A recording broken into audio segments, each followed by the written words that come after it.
जय श्री कृष्णा। गीता स्पंद में आपका स्वागत है। जैसा कि आप जानते हैं, उपनिषदों का सार है श्रीमद् भगवद गीता में। सर्वोपनिषदो गावो दुग्धा गोपाल नंदनः। तो तैत्तिरीय उपनिषद जो है वो 3 भागों में बटा हुआ है। उसमें हर भाग को वल्ली कहते हैं। शिक्षा वल्ली, ब्रह्मानंद वल्ली, भृगु वल्ली।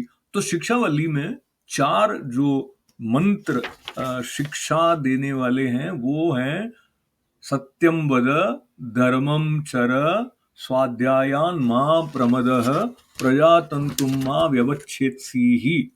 तो इनकी तरफ कभी विस्तार से और दिन जाएंगे, पर मुख्य बात यह है कि वेदों को लेकर हम शासित होते हैं। तो शासन शब्द के साथ जुड़ा हुआ शब्द है अनुशासन। अगर जीवन में अनुशासन नहीं होगा तो फिर विकास की संभावना रह नहीं जाएगी। और हम शासित होते हैं शिक्षा से।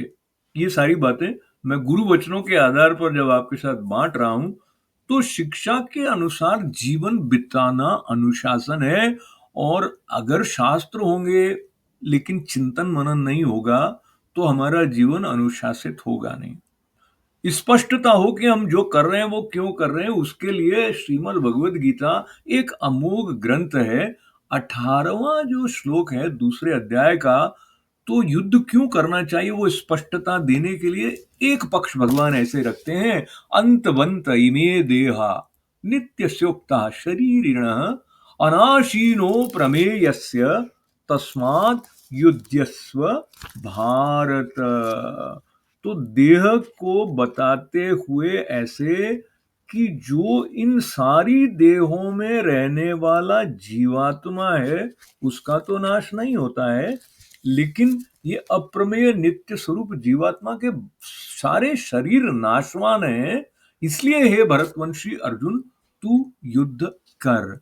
पर यही बात को भगवान अलग अलग तर्क के माध्यम से, अलग अलग दृष्टि की स्पष्टता के साथ जब अर्जुन के प्रति प्रकट करते हैं, तो समग्र जीवन को लेते हुए अपनी भूमिका के बारे में ऐसी स्पष्टता आती है जो कि सार्वकालिक है। मतलब जो 5000 वर्ष पहले भी सत्य थी और आज भी उससे हम प्रेरणा लेके अपने जीवन में किस समय में हमें कैसा आचरण करना चाहिए उसकी स्पष्टता प्राप्त कर सकते हैं। तब भगवान कह देते हैं तस्माद् युध्यस्व भारत। तो हम अपने कर्म की तरफ बढ़े, ऐसी प्रार्थना भगवद गीता माता के चरणों में रखते हुए नमन।